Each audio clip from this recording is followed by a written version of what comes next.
perkenalkan, nama saya Deborah Septiani dengan NIM 29023500005.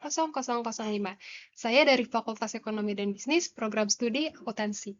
Pada kesempatan kali ini, saya akan membuat video pembelajaran dari mata kuliah Perekonomian Indonesia dengan materi utang. Nah, kita akan masuk ke materi yang pertama tentang apakah itu utang. Jadi, utang di sini adalah sejumlah uang yang dipinjam oleh seseorang atau entitas dari entitas lain. Nah, entitas yang meminjam uang disebut sebagai peminjam, sementara pihak yang memberikan uang dipanggil sebagai pemberi pinjaman. Nah, hutang bisa muncul dalam berbagai bentuk, mulai dari pinjaman pribadi hingga utang korporat. Jadi pada dasarnya, hutang adalah perjanjian antara peminjam dan pemberi pinjaman yang mengharuskan peminjam untuk mengembalikan uang yang dipinjam beserta bunga atau biaya tambahan lainnya. Nah, setelah mengetahui tentang pengertian hutang, selanjutnya kita akan membahas tentang jenis-jenis utang berdasarkan pengelolaan dana. Yang pertama, ada yang namanya utang konsumtif. Apa itu utang konsumtif? Utang konsumtif adalah pinjaman uang yang digunakan untuk memenuhi kebutuhan sehari-hari atau memuaskan keinginan semata. Contohnya, yang pertama ada hutang kredit.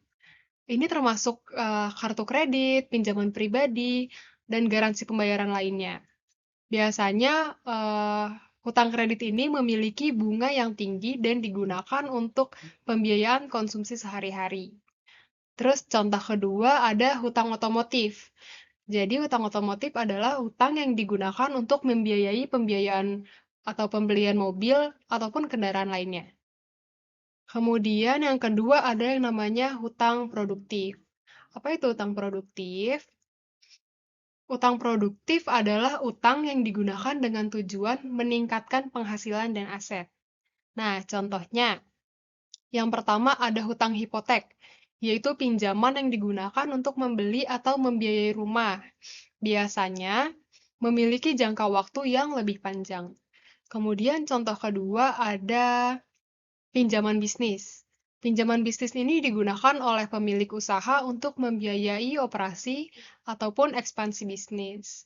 Kemudian ada contoh ketiga yaitu pinjaman kepemilikan rumah atau home equity loan.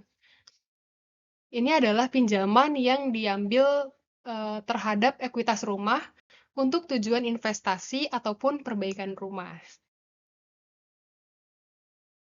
Nah, setelah bahas tentang hutang berdasarkan pengelolaan dananya, kita akan masuk ke jenis-jenis utang berdasarkan jangka waktunya. Yang pertama ada apa aja? Ada yang jangka pendek. Jadi, utang jangka pendek adalah suatu pinjaman uang sebagai kewajiban yang wajib dibayarkan, dan sifatnya yaitu untuk keperluan dana darurat. Nah, utang jangka pendek harus dibayar dalam waktu kurang lebih satu tahun ataupun 12 bulan. Nah, dalam akuntansi, utang jangka pendek seringkali disebut liabilitas lancar. Sedangkan dalam dunia bisnis, tambahan dana dari utang sudah biasa dilakukan oleh para pemilik usaha, baik itu perusahaan kecil, menengah, hingga berskala besar. Nah, transaksi tersebut bisa dikatakan utang jangka pendek jika memiliki ciri-ciri seperti yang pertama, pembayaran jenis utang ini harus segera dilunasi. Nah, oleh karena itu, utang ini juga mempunyai jatuh tempo yang telah disepakati bersama antara perusahaan dan pemberi pinjaman dalam waktu kurang dari 1 tahun. Kemudian ciri yang kedua, utang jangka pendek memiliki jumlah nominal yang jelas. Kemudian yang ketiga, utang jenis ini tersedia dalam dua macam, yaitu yang pertama memiliki bunga dan tidak berbunga, tergantung kebijakan yang diberlakukan oleh si pemberi pinjaman. Kemudian ciri yang keempat, utang jangka pendek biasanya tidak perlu disertakan dengan jaminan. Nah, contohnya apa saja? Contoh utang jangka pendek itu ada utang wesel, utang dagang, pendapatan diterima di muka, dan sebagainya. Nah, kemudian selain ada utang jangka pendek, ada juga utang jangka menengah. Apa itu utang jangka menengah? Jadi, utang jangka menengah merupakan sebutan untuk pelunasan utang dalam jangka waktu yang tidak terlalu singkat, tapi tidak juga terlalu lama. Biasanya, waktu pelunasan jenis utang jangka menengah ini sekitar 5 sampai 10 tahun. Contohnya ada leasing dan sebagainya. Kemudian yang terakhir ada hutang jangka panjang. Jadi ada utang jangka pendek, jangka menengah, dan sekarang kita akan bahas utang jangka panjang.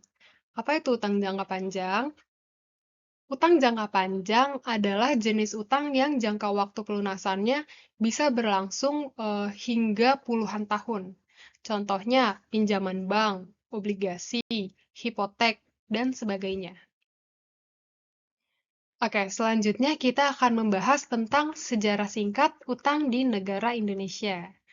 Yang pertama, dikatakan di sini bahwa sejak merdeka, Indonesia sudah menanggung hutang.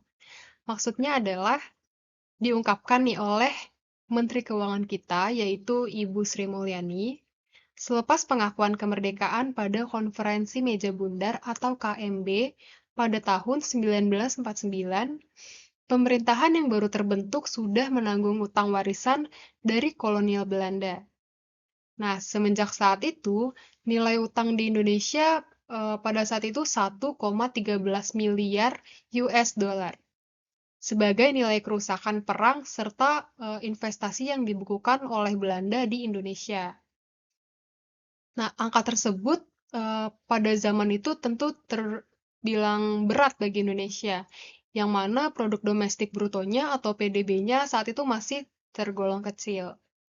Kemudian, pemerintah Indonesia di bawah pimpinan Presiden Soekarno saat itu otomatis menanggung beban keuangan yang tidak sederhana, di mana biaya operasional pemerintah tidak sedikit pada saat itu. Pemerintah juga belum bisa nih menerbitkan surat utang negara atau SUN. Nah, makanya sebagai solusinya Bank Indonesia atau BI saat itu diminta untuk mencetak uang dalam jumlah yang besar. Nah, dengan keputusan itu tentu saja efeknya langsung terasa bagi negara kita, yaitu efek yang dirasakan ada hiperinflasi. Kemudian yang kedua adalah balance budget mulai diterapkan di Orde Baru. Nah, maksudnya apa? Jadi, di bawah pemerintahan Presiden Soeharto, mekanisme penganggaran dengan balance budget mulai nih dijalankan. Meskipun saat itu belum ada undang-undang yang mengatur neraca keuangan pemerintah. Nah, pembangunan saat itu mulai dibiayai dengan kerjasama multilateral atau bilateral. Nah, saat Orde Baru itu mulai diterapkan disiplin pembiayaan utang multilateral atau bilateral untuk pembangunan. Pemerintah juga mulai ketat menentukan porsi utang yang bisa diambil setiap tahun anggaran. Pada masa Orde Baru, rasio utang sempat mencapai 57,7% terhadap keseluruhan PDB. Nah, pada tahun 1998, misalnya saat terjadi krisis moneter, utang pemerintah berada di angka 551,4 triliun. Sementara nilai PDB keseluruhan mencapai 955,6 triliun. Kemudian ada juga rasio utang melambung di era Presiden Habibie. Nah, ambruknya ekonomi pada tahun sekitar 97 sampai 98 membuat pemerintahan Presiden B.J. Habibie harus menarik utang dalam jumlah yang sangat besar. Hal itu dilakukan karena situasi ekonomi sosial dan politik dalam negeri jauh dari kata stabil. Utang di masa pemerintahan Habibie mencapai 938,8 triliun. Padahal PDB nasional saat itu sebesar 1.099 triliun. Artinya, rasio utang saat itu mencapai 85,4%. Nah, andai saja Undang-Undang Nomor 17 Tahun 2003 tentang Keuangan Negara saat itu sudah berlaku, maka rasio utang di era Habibie menyalahi batas rasio utang terhadap PDB, yakni maksimal 60%. Oke, kemudian materi ketiga yaitu ketika rasio utang mulai membaik. Di era kepemimpinan Presiden Abdurrahman Wahid atau Gus Dur, rasio utang sedikit membaik nih ke level 77,2%. Nilai utang pemerintah saat itu sebesar 1.271 triliun, sementara PDB-nya sebesar 1.491 triliun. Berlanjut, di bawah kepemimpinan Presiden Megawati Soekarno Putri, perekonomian Indonesia mulai pulih dari yang namanya krisis. Rasio utang juga sudah mulai menurun. Nilai utang saat itu sebesar 1.298 triliun, sementara PDB saat itu sebesar 2.303 triliun. Artinya, rasio utang mencapai 56,6% dari PDB. Kemudian di era kepemimpinan Presiden Susilo Bambang Yudhoyono atau yang kita kenal sebagai SBY. Sekitar tahun 2004 sampai 2014, nilai utang Indonesia mencapai 2.608 triliun.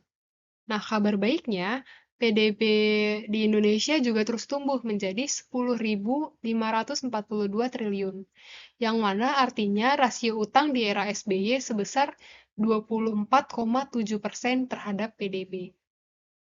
Kemudian yang terakhir ada rasio utang di tahun 2021. Nah, berdasarkan rilis Kementerian Keuangan, rasio utang pemerintah hingga Juni 2021 mencapai 6.418 triliun.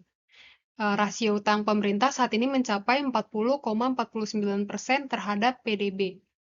Nah, porsi utang pemerintah didominasi oleh surat berharga negara atau SBN sebesar 86,94% dan pinjaman sebesar 13,6%.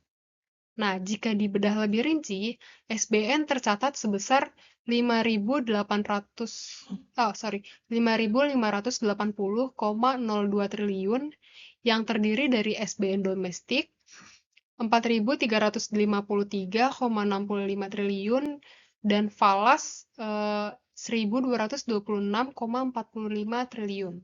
Sementara utang dari pinjaman sebesar 838,13 triliun. Nah, rinciannya pinjaman dalam negeri 12,3 triliun dan pinjaman luar negeri 823,81 triliun. Nah, kemudian kita akan bahas tentang mengapa sih sebuah negara itu perlu berhutang. Nah, di poin terakhir ini kita akan membahas sedikit mengenai alasan pemerintah ini mengambil keputusan untuk mengambil pinjaman atau berhutang. Untuk saat ini, utang diambil untuk membiayai berbagai pembangunan infrastruktur dan belanja lainnya. Dalam kebijakan fiskal yang ekspansif. Nah, artinya belanja negara memang lebih besar daripada pendapatannya. Pendapatan negara memang dianggap belum cukup untuk memenuhi seluruh kebutuhan pembangunan sehingga memunculkan defisit. Untuk menutupnya dilakukanlah yang namanya peminjaman hutang. Namun pemerintah mengklaim bahwa hutang yang ditarik saat ini aman karena digunakan untuk belanja yang produktif.